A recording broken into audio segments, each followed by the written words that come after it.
Test करा या कुछ भी करा, कोई भी ट्रायल किया तो वो फेल हो गए। लेकिन इंडिया 4 से ज़्यादा ट्रायल्स कर सकता है और कर चुका है। अस्सलाम वालेकुम, नमस्ते, सत श्री अकाल। कैसे हैं आप लोग? उम्मीद करती हूँ ठीक होंगे, खुश होंगे। मैं हूँ हज़ीका अली और मेरे साथ हैं तारिक नियाज़ी। अस्सलाम वालेकुम, नमस्ते, सत श्री अकाल। उम्मीद करता हूँ ठीक होंगे, खुश होंगे। दोस्तों जहाँ रहें खुश रहें, माँ बाप का ख्याल करें क्योंकि माँ बाप में तो सभी कुछ है। आज की हमारी वीडियो है हमारी वीडियो है hypersonic trials conduct successfully. So start करते हैं अपनी वीडियो को। लेट्स स्टार्ट है hypersonic trials conduct successfully by ISRO. So start करते हैं। नमस्कार दोस्तों, स्वागत है आपका हिंदी नॉलेज शो में। तो दोस्तों 2022 की सबसे बड़ी डिफेंस न्यूज आ चुकी है और ये खबर है भारत के हाइपरसोनिक मिसाइल प्रोग्राम को लेकर। दरअसल अब से कुछ ही मिनटों पहले इसरो ने ट्विटर पर स्टेटमेंट जारी किया है जिसमें उन्होंने बताया है कि आज हमने भारत के हाइपरसोनिक व्हीकल का ट्रायल किया था जो पूरी तरीके से सफल हो चुका है और जो भी टारगेट दिए गए थे इस हाइपरसोनिक व्हीकल को वो इसने बड़ी आसानी के साथ अचीव कर लिए और इसी के साथ ये ट्रायल सफल हो चुका है।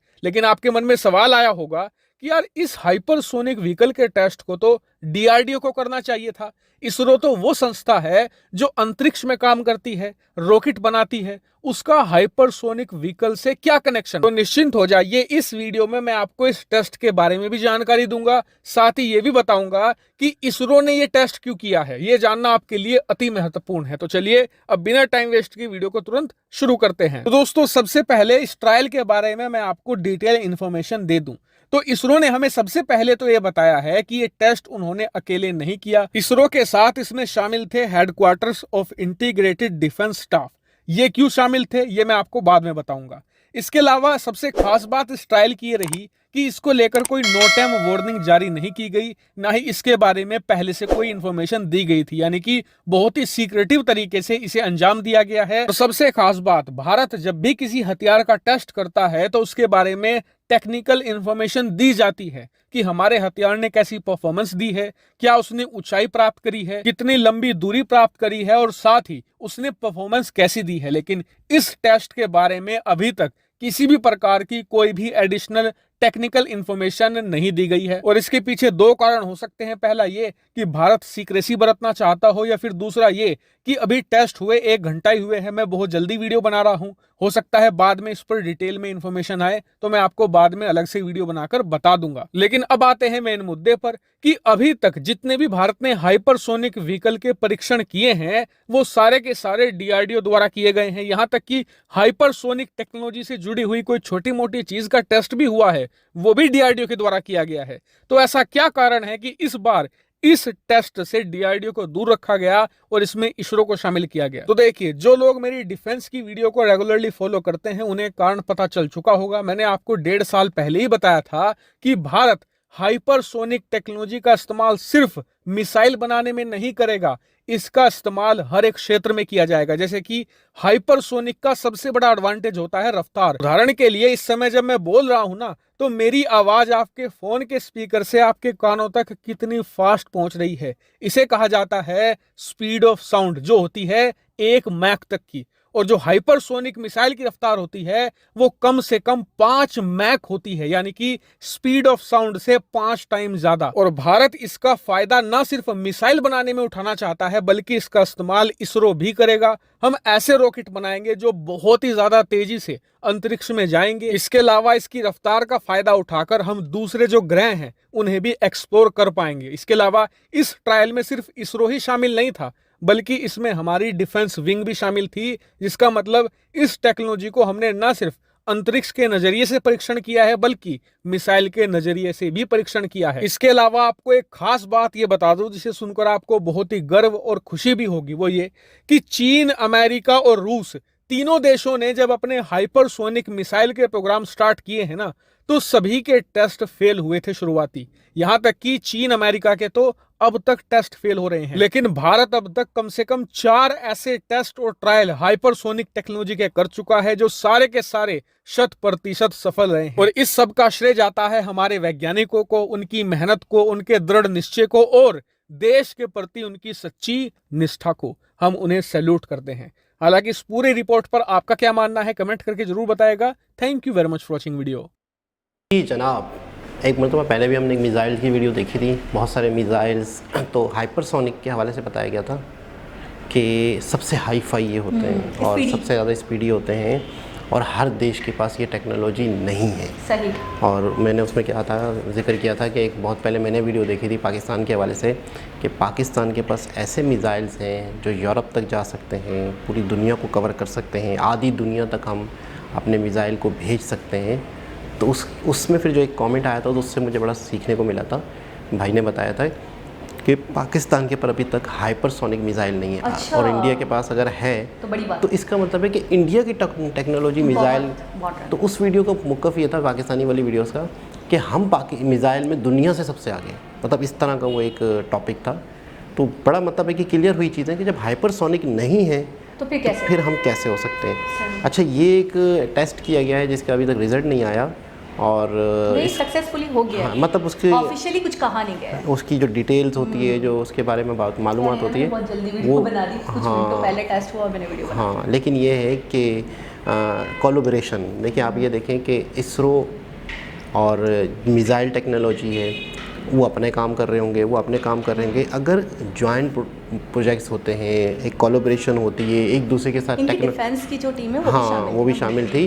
तो टेक्नोलॉजी एक दूसरे से शेयर होती है तभी जाकर आप एक बहुत अच्छी चीज़, बेहतर चीज़ कर पाते हो। अगर वो अपने हिसाब से तरक्की करते रहें, अपने हिसाब से चीज़ें बनाते रहें, वो इदारा कहे मेरा उससे क्या वास्ता, मेरा तो अंतरिक्ष का वास्ता है, मेरा तो मौसम का वास्ता तो है। मैं एक बात और भी कहूँगी, वैसे हैं दोनों एक ही देश के। मैं कहूँगी कि मुझे ये क्लियर नहीं हुआ है, आप लोग बताइएगा कि ये बार बार ये कह रहे थे कि DRDO करेगा, क्योंकि DRDO तो मुझे लगता है डिपार्टमेंट ऑफ रेलवे होगा।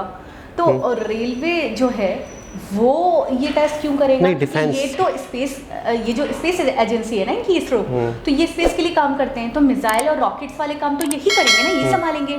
वो DRDO क्यों करेगा? असल में दो तरह के मिसाइल है ना, एक नहीं, असल में होता ये है कि रॉकेट जो है वो स्पेस वगैरह भी चाहते हैं, मिसाइल तो आप ये कि आपको पता है हमले वगैरह के लिए यूज़ होते हैं। जैसे कि पाकिस्तान या किसी कंट्री पे अगर हमला करना है तो इनके पास टेक्नोलॉजी होनी चाहिए, इनके पास मिसाइल्स होने चाहिए ताकि ये मजबूत बने। ये तो इसलिए डिफेंस के लिए होना चाहिए, तो डिफेंस की इनकी टीम ने काम भी किया है। मैं एक चीज़ और भी आपको बताना चाह रही हूँ, वो ये कि अभी वीडियो में उन्होंने बताया कि एक तो बहुत स्पीडी है, जैसे स्पीड ऑफ साउंड होता है ना 1 मैक का, ये 5 मैक का है। ये तो अपने ये दोनों पर्पस के लिए यूज़ होगा, बहुत यानी कि हैरान ये कुन अपने बात। एक्सपेरिमेंट्स के लिए, अपनी रिसर्च के लिए भी यूज़ करेंगे इसे, और यहाँ पे ये जो डिफेंस के लिए यूज़ होना था, जो इसका एक मेन पर्पस था, वो भी ये निभाएगा, यानी ये दोनों चीज़ों की करेगा।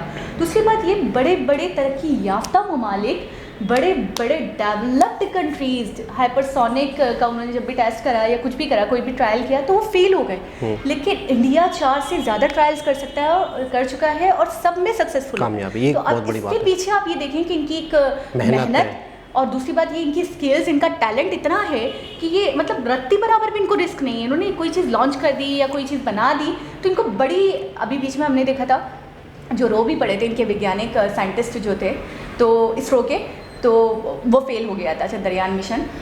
तो ये ज़्यादातर मुझे लगता है डिसाइड वो तभी इसलिए हो गए थे क्योंकि ये ज़्यादातर जो भी मिशन या जो भी चीज़ें जो भी लॉन्च करते हैं, रॉकेट्स या मिसाइल्स जो भी है XYZ, तो इनको बड़ी श्योरिटी होती है कि फेल नहीं होने वाला, नाकामी नहीं होने वाली, हमें सफलता मिलनी ही मिलनी है। जैसे कि इन्होंने अभी बताया कि 4 से ज़्यादा टेस्ट हो चुके हैं लेकिन सब के सब सफल रहे, ये अपने आप में बड़ी बड़ी बात है। बिल्कुल ऐसा ही है। और वही वाली बात है कि एक अपने एक होता है जॉब करना, अमेरिका वाले, यूरोप वाले, वो उनके जो वैज्ञानिक है वो जॉब करते हैं क्योंकि उनका तो किसी देश के साथ कोई वो वाला ऐसा मसला भी नहीं है, ना ही वो डेवलप हो रहे हैं। वो सिर्फ़ और सिर्फ मुझे ऐसा लगता है कि एक ड्यूटी करते होंगे किसी इदारे में। सही। अच्छा, यहाँ पर बहुत ज़्यादा मैं कहता हूँ अपने कंट्री को लेके, अपने मिट्टी को लेके, अपनी बका को लेके, अपने देश की एक पूरी दुनिया में एक नाम को लेके बहुत ज़्यादा एक पैशन है।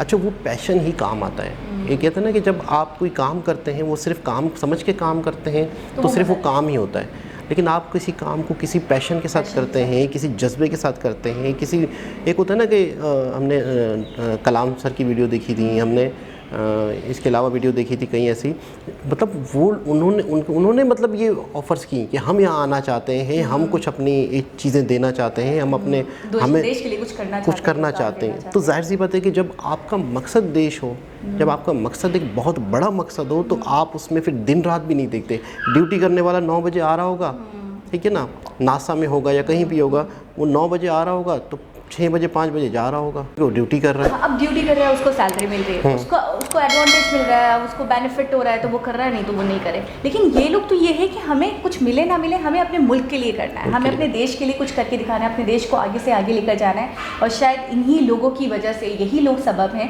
जो इंडिया इतनी जल्दी, इतनी तेज़ी से तरक्की कर रहा है, इतनी तेज़ी से प्रोग्रेस कर रहा है।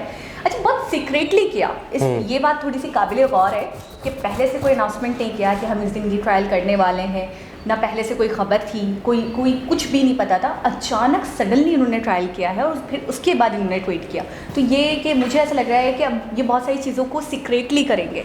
इसरो जो है वो बहुत ज़्यादा मतलब शोशा या पब्लिकली चीज़ों को नहीं लाएगा, पहले करेगा उसके बाद बता देगा या देखिए, जिस मामले में कोई रिस्क हो, जिस मामले में कोई खबर लीक होने की वजह से प्रॉब्लम्स आ सकती हैं। आपको पता है किसी भी इदारे में बेशक मतलब एक इदारा है, अगर वो कोई काम कर रहा है तो उस इदारे में भी वो बात फिर ना इतनी ज़्यादा ना फैले हर उस शख्स तक जो उस प्रोजेक्ट से जुड़ा हुआ नहीं है। तो कुछ चीज़ें ऐसी होती हैं कि जो सीक्रेट रखना बहुत ज़रूरी होता है, वो सीक्रेट ही होना उसके लिए कामयाबी की निशानी है, और वरना कोई ना कोई गड़बड़, कोई ना कोई मामला हो सकते हैं। तो एक बहुत बड़ी खबर है अपने आप में, तरक्की की जाने में एक बहुत बड़ा कदम। दोबारा किसी और सबसे मुलाकात होगी, जब तक के लिए अल्लाह हाफ़िज़।